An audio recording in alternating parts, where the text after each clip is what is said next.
You could do this in a day, but nope.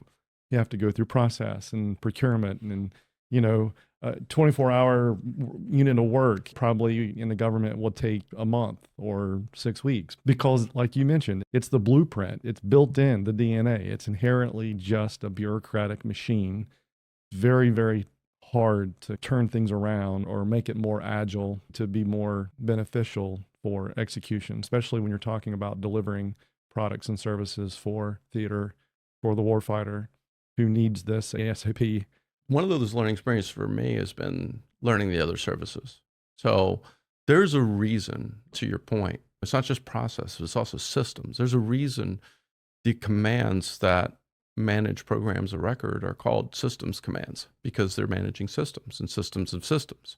One of my beliefs and the reason why my company exists is you have to solve the problem for different personas.